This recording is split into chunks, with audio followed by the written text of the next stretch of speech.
தமிழகத்தில் அரசியல் மாற்றத்தை ஏற்படுத்தவும் மறைந்த மாண்புமிகு அம்மாவின் மக்கள் நல கொள்கைகளை நிலைநாட்டிடவும் கழக பொதுச் செயலாளர் தியாகத்தலைவி சின்னம்மா வழிகாட்டுதல்படி செயல்படும் துணை பொதுச் செயலாளரும் சட்டமன்ற உறுப்பினருமான திரு டிடிவி தினகரன் தமிழகம் முழுவதும் மக்கள் சந்திப்பு புரட்சி பயணம் மேற்கொள்கிறார்.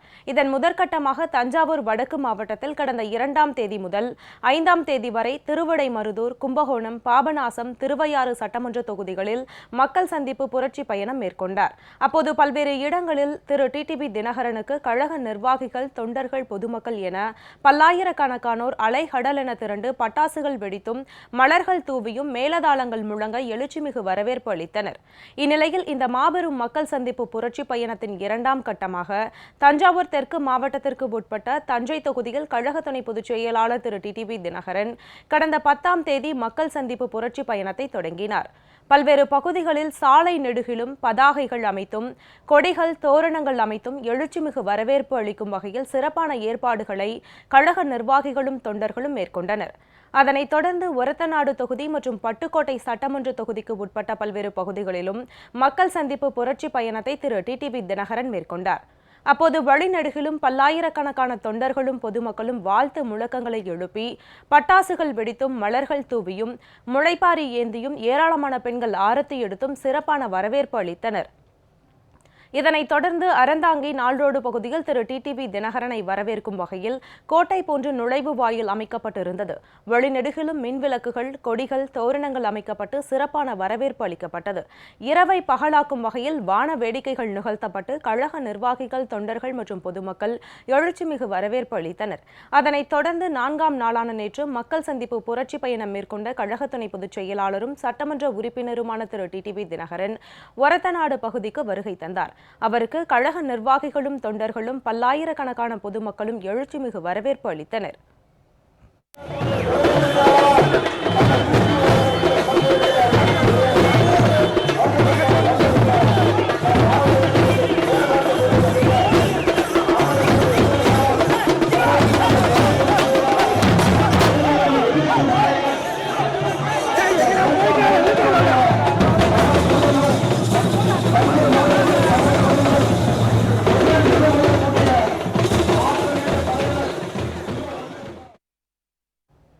அங்கு திரண்டிருந்த பல்லாயிரக்கணக்கான மக்கள் மத்தியில் உரையாற்றிய திரு டிடிவி தினகரன் மாண்புமிகு அம்மா வழியில் நடப்பதாக கூறிக்கொண்டு இபிஎஸ், ஓபிஎஸ் தரப்பினர் மக்கள் விரோத நடவடிக்கைகளில் ஈடுபட்டுள்ளதாக குற்றம் சாட்டினார். ஒரத்தநாடு மக்கள் ரொம்ப விவரமானவங்க. அம்மாவை ஏமாத்தி சீட்டு வாங்கினா நீங்க காலி பண்ணி விட்டீங்க. நம்ம 18 எம்எல்ஏக்கள், நம்ம ரங்கசாமி உட்பட 18 பேருடைய கேஸ்ல நல்ல தீர்ப்பு வரும். அதுக்கப்புறம் அந்த ஆட்சி காணாமல் போயிடும். அதான் உண்மை. அந்த பயத்துல தான் இன்னைக்கு தங்க தமிழ்ச்செல்வனுக்கு நாங்க மந்திரி கொடுக்கலான்னு இருந்தா அதுக்குள்ள போயிட்டா இருக்கிறாரு. இதுதான் உண்மை. நீங்க எதுக்காக நான் வந்து உங்களை இன்னைக்கு பாக்குறேன்னா, நமது பகுதி இன்றைக்கு மீத்தேன் திட்டத்தினால பாதிக்கப்படுது. ஹைட்ரோ கார்பன் கண்டன முடி இந்த ஏரியாலெல்லாம் மீத்தேன் வாயு எடுக்கிற, ஹைட்ரோ கார்பன் எடுக்கிற, அது எடுக்கிறது காரணம் நம்ம அண்ணாச்சி டிஆர் பால் தோக்கடிச்சிக்கல பாராளுமன்ற தேர்தலில். டிஆர் பால் அப்ப ஸ்டாலின் அதில் கையெழுத்து போட்டுதான் இப்ப வாயே திறக்க மாட்டாரு.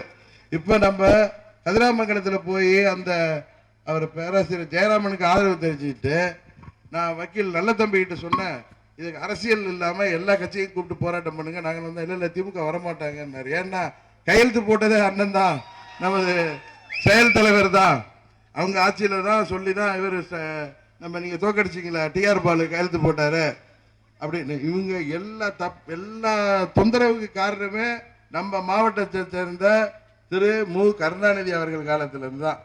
அது காவேரி பிரச்சனையா இருக்கட்டும், நான் சொல்றேன் ஏதோ அண்ணா திமுக சேர்ந்தவன், அம்மா கட்சியை சேர்ந்தவன் சொல்ல, நீங்க நல்லா படிச்சவங்க, விவரம் தெரிஞ்சவங்க. 74ல நம்மளுக்கு பிரச்சனை யாரால வந்துச்சுன்னா எல்லாம் திமுக தான். தயவு செய்து இங்க திமுக தொண்டர்கள் இருப்பாங்க.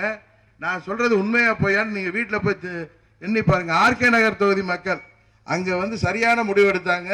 அதே முடிவையும் நமது தஞ்சை மாவட்டத்தில் நீங்க எடுக்கணும் தான் எங்க சுற்றுப்பயணத்தை இங்க தொடங்கி இருக்க. நிச்சயம் அம்மா அவர்களின் ஆட்சி அமைத்து நமது பகுதியில இதை விவசாய பாதுகாக்கப்பட்ட மண்டலம் அறிவிச்சு, அதான் நான் அன்னைக்கே சொன்னேன், இங்க பூமிக்கு கீழே நிலக்கரி இல்லை, வைரமே கிடைச்சாலும் எங்களுக்கு தேவையில்லை, எங்களுக்கு விவசாயம் தான் தேவை. நம்ம பகுதிக்கு தேவையான மழை காலத்தில் வர்ற தண்ணீரையும் காவிரி ஆற்றுல எக்ஸஸா வர தண்ணீரையும் நம்ம தேக்கி வச்சு தடுப்பணைகள் கட்டி ஏரி குளங்களை தூர்வாரி ஆழமாக்கி தெரிச்சு வச்சாலே போதும். நம்ம கர்நாடகத்தில் கையெழுந்த வேண்டிய அவசியமே இல்லை. இதை நிச்சயம் உங்க மண்ணின் மைந்தனாகிய நான் நமது ஆட்சி அமைந்த பிறகு நிச்சயம் அதை செய்து முடிப்போம். நீங்க விரும்புகிற ஆட்சி, அம்மாவுடைய ஆட்சி நிச்சயம் கொண்டு வருவோம். அதற்கு நீங்க உறுதுணையா இங்க யார் எல்லோரையும் எப்படி ஆர்கே நகர் தொகுதி மக்கள் செய்த மாதிரி ஏற்கனவே சண்டியரை காலி பண்ணீங்க, அடுத்த டெபாசிட் காலி பண்றீங்க. எல்லா கட்சிகளையும் டெபாசிட் காலி பண்ணுங்க. ஒரு வாய்ப்பு கொடுங்க எங்களுக்கு. நிச்சயம் நிச்சயம் தமிழக மக்களுக்கு தேவையான அனைத்து திட்டங்களையும் செய்து கொடுப்போம். நமது பகுதியில் உள்ள சந்தையை நவீனமயமாக்கணும்னு செயல் கேட்டுக்கிட்டாரு. அதை நிச்சயம் அவர் கையாலே செய்ய வைப்போம். நம்ம ஒன்றும் பிரச்சனை இல்லை. அதைத் தொடர்ந்து பேராவூரணி சட்டமன்ற தொகுதிக்கு உட்பட்ட ஊரணிபுரம் பகுதிக்கு வருகை தந்த திரு டிடிவி தினகரனுக்கு ஏராளமான கழக தொண்டர்களும் பொதுமக்களும் சிறப்பான வரவேற்பு அளித்தனர். கழக துணை பொதுச் செயலாளர் திரு டிடிவி தினகரனுக்கு மலர்கள் தூவியும் பெண்கள் ஆரத்தி எடுத்தும் மேலதாளங்கள் முழங்க பட்டாசுகள் வெடித்தும் சிறப்பான வரவேற்பு அளிக்கப்பட்டது. அப்போது கழக நிர்வாகிகள் திரு டிடிவி தினகரனுக்கு வேல் ஒன்றை பரிசாக வழங்கினர். சால்வை, மாலைகள் அணிவித்தனர். அதனைத் தொடர்ந்து பல்லாயிரக்கணக்கான தொண்டர்கள் மத்தியில் எழுச்சி உரையாற்றிய திரு டிடிவி தினகரன் துரோக ஆட்சியாளர்கள் விரைவில் வீட்டுக்கு அனுப்பப்படுவார்கள் என்றும் அம்மா ஆட்சி அமைந்தவுடன் ஊரணிபுரம் மக்களின் கோரிக்கை நிறைவேற்றப்படும் என்றும் தெரிவித்தார்.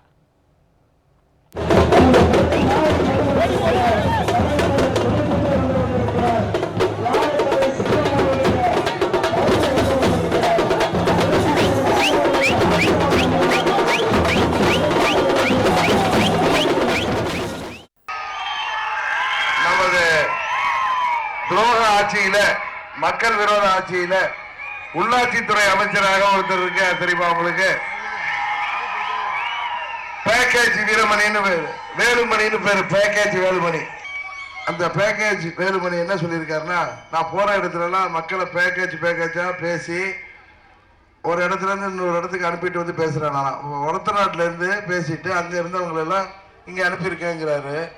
என்ன சொல்றாருன்னா, காசுக்கு எல்லாரையும் வரும். நீங்க எல்லாம் பணம் கொடுத்து உங்களை நம்ம ஒன்றிய செயலாளர் ராஜேந்திரன் அழைச்சிட்டு வந்தாரா? அவங்களுக்கு அந்த அற்பர்களுக்கு வாழ்வு வந்த அர்த்தராத்தில கொடை பிடிக்கிற மாதிரி கடந்த 5-6 வருஷமா அம்மாவை ஏமாத்தி டன் கணக்கில் பணத்தை சேர்த்து வச்சிருக்கிறதுனால எப்படி ஆர்கே நகர்ல வந்து அவங்க ரெட்டையில எப்படி வாங்கினான்னு உங்களுக்கு தெரியும். அது நல்லா தெரியும். டெல்லி ரகசியம்லாம் உங்களுக்கு தெரியும். நம்ம அண்ணன் பன்னீர்செல்வம் பழனிசாமியும் டெல்லியில கை கட்டி வாய் போற்றி அவர்களுக்கு ஏஜெண்டா, அந்த காலத்துல இங்கிலீஷ்காரங்க காலத்துல அவங்க ஏஜெண்டா இங்க ஊர்ல எல்லாம் வரி வசூல் பண்றதுக்கு அப்பெல்லாம் ஆள்கள் இருப்பாங்க. அதெல்லாம் அவங்களுக்கு பிற்காலத்தில் அந்த அடியாளர்களுக்கு பேரு ஜமீன்தார்னு மாறினுச்சு. அதெல்லாம் சுதந்திரம் வந்ததுக்கு அப்புறம் ஒழிஞ்சு போயிட்டு. ஆனா இப்ப சுதந்திரம் வந்ததுக்கு அப்புறம் டெல்லியில் ஆள்றவங்களுக்கு இவங்க தான் ஏஜென்ட்டுகள். அது அதிமுக போய் ஏஜெண்டா இருக்கு. போற இடத்துல எல்லாம் மக்கள் எழுச்சியா வந்து அம்மாவுடைய ஆட்சி அமையணும், இந்த மக்கள் விரோத துரோக ஆட்சியை முடிவுக்கு கொண்டு வரணுங்கிறதுக்காக உங்களை சந்திக்க வந்திருக்கிற எங்களை நீங்கள் அவங்களோட வந்து வரவேற்கிறீங்க. இவங்க பிஜேபியோட பினாமி ஆட்சி இங்க நடக்குது, இவங்களால எங்களுக்கு பாதுகாப்பு கொடுங்க, இவங்கள்ட்ட இருந்து பாதுகாப்பு வேணும்னா உண்மையான அம்மாவின் தொண்டர்கள் உங்களால் தான் பாதுகாக்க முடியும். அம்மா இருந்திருந்தாங்கன்னா இந்த முத்தலாக் சட்டம்லாம் இன்னைக்கு தமிழ்நாட்டில் வந்திருக்க முடியுமா? இல்லை வந்திருக்க முடியுமா? அதை வர விடுவாங்களா? அது மாதிரி ஹஜ்ஜி பயணத்துக்கு செல்ற ஏழை எளிய இஸ்லாமிய பெருங்குடி மக்களுக்கு கொடுத்தப்பட்ட மானியத்தை எல்லாம் மத்திய அரசாங்கம் ரத்து செய்யறதெல்லாம் அம்மா விடுவாங்களா நினைச்சு பாருங்க. ஆனா இன்னைக்கு இருக்கிற அரசாங்கம் நம்ம காவிரி டெல்டா பகுதியில் மீத்தேன் எடுக்கிறதா இருந்தாலும் சரி, ஓஎன்ஜிசி என்ன செஞ்சாலும் சரின்னு சொல்லிட்டு இவங்களுக்கு வர வேண்டியது வந்தா கம்முன்னு அங்கே உட்காந்துக்கிறாங்க மெட்ராஸ்ல. இவங்களை முடிவுக்கு கொண்டு வர்றதுக்கு ரொம்ப நாட்கள் ஆகாது. நமது 18 எம்எல்ஏக்களுடைய அவங்களை தகுதி நீக்க சபாநாயகர் செய்து செல்லாதுங்கிற தீர்ப்பு மிக விரைவில் வரும். ஏன்னா நிச்சயம் உச்ச நீதிமன்ற தீர்ப்பின் அடிப்படையில் அவங்க சைடு நியாயம் இருக்கு. அவர்களை நீக்கியது செல்லாது என்கிற தீர்ப்பு வந்ததும் நிச்சயம் பழனிசாமி நம்பிக்கை வாக்கெடுப்பு வச்சாகணும். அதோட அவங்க கதை முடிஞ்சிடும். ஆர்கே நகர் தொகுதி மக்கள் எப்படி ஆட்சி மாற்றத்திற்கு வித்திட்டார்களோ அதை தமிழகத்தில் உள்ள எல்லா தொகுதியிலும் மக்கள் செய்வார்கள் என்கின்ற நம்பிக்கை எங்களுக்கு இருக்கிறது. அது உங்களது ஆர்வமும், இங்கே நீங்கள் தாய்மார்களும் பெரியோர்களும் குறிப்பாக இளைஞர் பட்டாளமும் இங்கே வந்திருக்கிறது வந்து தெரியுது. அம்மாவரின் ஆட்சி அமைந்தவுடன் நிச்சயம் தமிழகத்திலே உள்ள படித்த இளைஞர்களுக்கு வேலை வாய்ப்பை நிச்சயம் நாங்கள் உருவாக்கி தருவோம் என்ற கோரிக்கையை நான் தெரிவித்துக் கொள்வதோடு, நமது தஞ்சை டெல்டா மாவட்டம் என்பது விவசாயத்திற்கு மாத்திரம் பயன்படுத்தப்பட போகின்ற விவசாய பாதுகாக்கப்பட்ட மண்டலமாக அதை அறிவித்து, விவசாயம் சார்ந்த தொழில்களை தவிர வேறு எந்த தொழிலையும் இங்கே நிச்சயம் அனுமதிக்க மாட்டோம் என்கிற உறுதியை இந்த நேரத்தில் கோரிக்கொள்கின்றேன். நமது பகுதி மக்கள் அனைத்து தேவைகளையும் நாங்கள் நிறைவேற்றி தர எங்களுக்கு வாய்ப்பளிங்கள் என்று கேட்டுவிட. அதனைத் தொடர்ந்து ஊரணிபுரத்தில் அசோக்குமார் கௌசல்யா தம்பதியின் ஆண் குழந்தைக்கு விஜய் என கழக துணை பொதுச் செயலாளரும் சட்டமன்ற உறுப்பினருமான திரு டிடிவி தினகரன் பெயர் சூட்டி ஆசி வழங்கினார். அதனைத் தொடர்ந்து திருச்சிற்றம்பலம் செல்லும் வழியில் நம்பிவயல் பகுதியில் வாழை மரங்கள் கட்டப்பட்டு கொடிகள், தோரணங்கள், பேனர்கள் அமைக்கப்பட்டு திரு டிடிவி தினகரனுக்கு எழுச்சிமிகு வரவேற்பு அளிக்கப்பட்டது.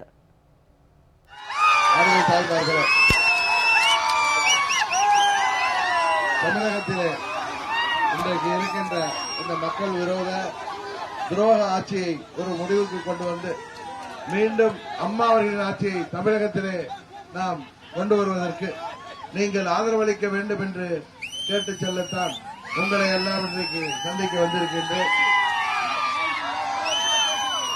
இந்த ஆட்சி விரைவிலே முடிவுக்கு வரும்.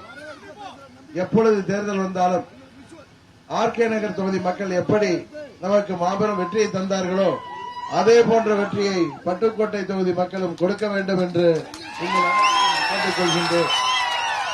நமது பகுதியின் தேவைகளை, குறிப்பாக நம்பிவயலுக்கு தேவையான அனைத்து கோரிக்கைகளையும் நிச்சயம் நாங்கள் நிறைவேற்றி தருவோம்.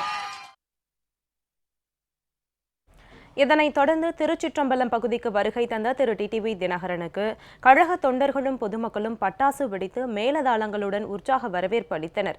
இதனையடுத்து பேராவூரணி பகுதியில் மக்கள் சந்திப்பு புரட்சி பயணம் மேற்கொண்ட திரு டிடிவி தினகரனுக்கு கழக நிர்வாகிகளும் தொண்டர்களும் பொதுமக்களும் உற்சாக வரவேற்பு அளித்தனர். அப்போது கூடியிருந்த ஆயிரக்கணக்கான பொதுமக்கள் மத்தியில் எழுச்சி உரையாற்றிய திரு டிடிவி தினகரன் விவசாயிகளை பாதிக்கும் எந்த திட்டங்களையும் ஒருபோதும் அனுமதிக்க மாட்டோம் என தெரிவித்தார். இதனைத் தொடர்ந்து செய்தியாளர்கள் பேசிய அவர், பாரதிய ஜனதா ஆட்சியில் இருப்பதால் தான் அவர்களின் தவறுகளை விமர்சிப்பதாகவும் காங்கிரஸ் ஆட்டத்திலேயே இல்லை எனவும் தெரிவித்தார். பிஜேபி ஃபுல்லா எதிர்த்துட்டு இருக்கீங்க. ஆனா தேசிய கட்சியான காங்கிரஸ் எதுவுமே இதுவரையும் அவங்கள பத்தி எதுவுமே பேசல. ஒருவேளை பார்லிமெண்ட் எலெக்ஷனும் சட்டமன்ற எலெக்ஷனும் ஒன்னா வந்தா ஒரு கூட்டணிக்கு வரதுக்கான வாய்ப்புகள் எதுவும் இருக்கா? அப்படிலாம் கூட்டணிக்காவெல்லாம் பேசாம இல்லை. இப்ப ஆட்சியில் இருக்கிறது பிஜேபி. அவங்களுடைய இப்போ இங்கே தஞ்சாவூர் மாவட்டத்தில் மீத்தேன் திட்டம், ஹைட்ரோ கார்பன் திட்டத்தெல்லாம் அவங்க தானே இங்கே கொண்டு வரணும்னு முயற்சி செஞ்சிட்டு இருக்காங்க. மக்கள் எதிர்க்கிற விவசாயிகளுக்கு அப்புறம் அவங்க எதிர்த்து தானே பேசணும். இப்போ காங்கிரஸுக்கு ரோலே இல்லையே. இல்லாத ஒருத்தவங்களை பற்றி என்ன பேச முடியும்?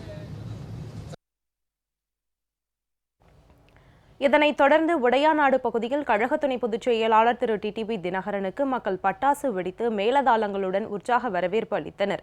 இதனைத் தொடர்ந்து மந்திரிப்பட்டினம் பகுதியில் கழக துணை பொதுச் செயலாளர் திரு டிடிவி தினகரன் முன்னிலையில் தேமுதிக, காங்கிரஸ் உள்ளிட்ட மாற்றுக் கட்சிகளைச் சேர்ந்தவர்கள் அக்கட்சிகளிலிருந்து விலகி கழகத்தில் தங்களை இணைத்துக் கொண்டனர். மல்லிப்பட்டினம் பகுதியில் பொதுமக்களின் உற்சாக வரவேற்புக்கு இடையே பேசிய கழக துணை பொதுச் செயலாளர் திரு டிடிவி தினகரன் இஸ்லாமியர்களை பாதிக்கும் சட்டங்களை இயற்ற மத்திய அரசு முயற்சிப்பதாகவும் மதவாத சக்திகள் வளர அனுமதிக்க முடியாது என்றும் குறிப்பிட்டார். ஹஜ் மானியத்தை நிறுத்தியிருப்பது உள்ளிட்ட அனைத்து பிரச்சினைகளையும் தடுப்போம் என்றும் அவர் குறிப்பிட்டார். இரவு 12 மணியிலும் எங்களுக்காக காத்திருந்து வரவேற்பு அளிக்கின்ற உங்கள் அனைவருக்கும் முதற்கண் எனது நன்றி கலந்த வணக்கத்தை தெரிவித்துக் கொள்கின்றேன். நமது தமிழகத்திலே நடைபெற்றுக் கொண்டிருக்கின்ற இந்த மக்கள் விரோத ஆட்சியை முடிவுக்கு கொண்டு வந்து தமிழகத்திலே புரட்சி தலைவர் டாக்டர் எம்ஜிஆர் அவர்களின் ஆட்சியை, இதய தெய்வம் அம்மா அவர்களின் ஆட்சியை, நாம் மக்களின் ஆட்சியை கொண்டு வருவதற்காக உங்களை எல்லாம் சந்திக்க ஊர் ஊராக வந்து கொண்டிருக்கின்றோம். பெரும்பான்மை மக்களின் வாக்கை பெற வேண்டும் என்பதற்காக சிறுபான்மையினரை அச்சப்படுத்துகின்ற விதமாக, அவர்கள் துன்பப்படுகின்ற விதமாக, இது சமூக நல்லிணக்கத்தோடு மதசார்பற்ற நாடு என்பதை எல்லாம் மறந்துவிட்டு வாக்கு வங்கி அரசியலை மனதிலே கொண்டு இவர்கள் இன்றைக்கு இஸ்லாமிய பெருங்குடி மக்களின் மத சுதந்திரத்திற்கு எதிராக பல நூறு ஆண்டுகளாக இருந்து வருகின்ற முத்தலாக் பழக்கத்தை திடீரென்று அவர்கள் தடை செய்கிறேன் என்று சட்டம் கொண்டு வருவதாக மிரட்டிக் கொண்டிருக்கிறார்கள். உண்மையிலேயே அந்த சட்டம் வேண்டும் என்றால் இந்தியாவிலே உள்ள அனைத்து மாநிலங்களிலும் உள்ள இஸ்லாமிய பெருமக்களின் கருத்தை கேட்டறிந்து அதை எவ்வாறு நிறைவேற்றலாம் அவர்களுடைய ஒப்புதலுடன் அவர்களுடைய ஆலோசனையின் பேரில் நிறைவேற்றியிருந்தால் அது உண்மையிலேயே ஒரு நல்ல அரசாங்கத்தின் செயல்பாடாக இருக்கும். ஆனால் இவர்கள் தேவையில்லாமல் கிரிமினல் நடவடிக்கை எடுக்கின்ற விதமாக முத்தலாக் தடை சட்டத்தின் மூலம் ஒருவரிடம் கம்ப்ளைண்ட் பெற்று யாரை வேண்டுமானாலும் சிறையிலே 3 ஆண்டுகள் அடைக்கக்கூடிய அளவிற்கு கொடுமையான ஒரு சட்டத்தை கொண்டு வந்து இந்தியாவிலே உள்ள இஸ்லாமிய பெருங்குடி மக்களை மாற்றுகின்ற விதமாக அந்த சட்டத்தை இவர்கள் கொண்டு வருவதற்கான முயற்சிகளிலே இறங்கி இருக்கிறார்கள். அதுபோல நமது இஸ்லாமிய பெருங்குடி மக்களின் வாழ்நாள் கனவாகிய வாழ்வில் ஒரு முறையாவது ஹஜ் செஞ்சு வர வேண்டும். எப்படி இந்துக்கள் காசிக்கும் ராமேஸ்வரத்திற்கும் செல்கிறார்களோ அதுபோல கிறிஸ்துவர்கள் ஜெருசலேத்திற்கு சென்று வருவது போல இஸ்லாமிய மக்கள் குறிப்பாக ஏழை எளிய மக்கள் அங்கே சென்று வருவதற்காக காலங்காலமாக இருந்த அந்த சுதந்திரத்திற்கு பிறகு நமது நாட்டிலே கிடைக்கப்பட்ட அவர்களுக்கு சலுகைகளை அந்த மானியத்தை இந்த அரசாங்கம் ரத்து செய்கிறது. இதையெல்லாம் வருங்காலத்திலே நிச்சயம் தடுத்து நமது தமிழகத்திலே வாழ்கின்ற இஸ்லாமிய பெருங்குடி மக்கள் நிச்சயம் ஹஜ் பயணம் செல்வதற்கு அம்மா அவர்கள் காலத்தில் அவர்களுக்கு என்னென்ன சலுகைகள் வழங்கப்பட்டதோ அதை நிச்சயம் அம்மா அவர்கள் ஆட்சி அமைந்தவுடன் நிச்சயம் நிறைவேற்றி தருவோம் என்ற உறுதியை இந்த நேரத்திலே கூறிக்கொள்கின்றேன். தமிழகத்திலே வாழ்கின்ற எந்த ஒரு மக்களின் நலனும் அவர்கள் விரும்பாத திட்டமும் நிச்சயம் இங்கே நிறைவேற்றப்படாது என்கின்ற உறுதியை கூறி வாய்ப்பளித்த உங்கள் அனைவருக்கும் நன்றியை கூறி விடைபெறுகின்றேன். நன்றி, வணக்கம்.